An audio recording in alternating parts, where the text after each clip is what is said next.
మరో 1000 కోట్ల సినిమా వస్తుంది. పుష్ప 2 ట్రైలర్ ఆ విధంగానే ఉంది. సుకుమార్ కట్ చేసినటువంటి ట్రైలర్ మామూలుగా లేదు. పంబ రేపేసిందని చెప్పాలి. దిమ్మ తిరిగిపోయే షాక్ ఇచ్చిందని చెప్పాలి. పూనకాలు తెప్పిస్తుందని చెప్పాలి. అల్లు అర్జున్ అభిమానులకి గూస్ బంప్స్ తెప్పిస్తుందని చెప్పాలి. ముఖ్యంగా చెప్పాలంటే ఇండియన్ వైడ్ వైబ్రేషన్స్ స్టార్ట్ అయ్యాయి ఈ ట్రైలర్ చూసేటప్పటికి. తిరుగులేని విధంగా కట్ చేశాడు. స్క్రీన్ ప్లే దుమ్ము దులిపేసింది. డైలాగ్స్ అద్దరగొట్టాయి. యాక్షన్ పార్ట్ అయితే ఇక చెప్పాల్సిన అవసరం లేదు. గ్రాఫిక్స్ గురించి ఇక మాటే లేదు. అంత అద్భుతమైనటువంటి రీతిలో అయితే ట్రైలర్ కట్ చేసాడు. ట్రైలర్ అయితే నెక్స్ట్ లెవెల్లో కట్ చేశాడు సుకుమార్. ఇక మించినటువంటి ట్రైలర్ ఇంకోటి ఉండదేమో అన్న విధంగా అయితే ట్రైలర్ కుదిరింది.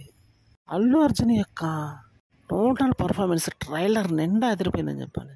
ఇటువంటి ట్రైలర్ కోసం కదా, ఇటువంటి మాస్ యాక్షన్ కోసం కదా ఎదురు చూసింది. కరెక్ట్గా ఇప్పుడు జరిగింది కూడా అదే.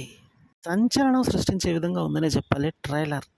ఇక ముందు ముందు మూవీలో ప్రధానంగా గంగమ్మ తల్లి యొక్క యాక్షన్ సీక్వెన్స్ మాత్రం అద్దరిపోయే రేంజ్లో ఉంది. 20 నిమిషాలకు పైగా ఉంటుందంట. ఇది అంటే ఏ రేంజ్లో కట్ చేసి ఉంటాడో మనం ఇట్టే చెప్పుకోవచ్చు. ప్రధానమైనటువంటి హైలైట్లో ఇదొకటిగా చెప్పుకోవచ్చు పుష్ప 2 మూవీలో అంటున్నారు.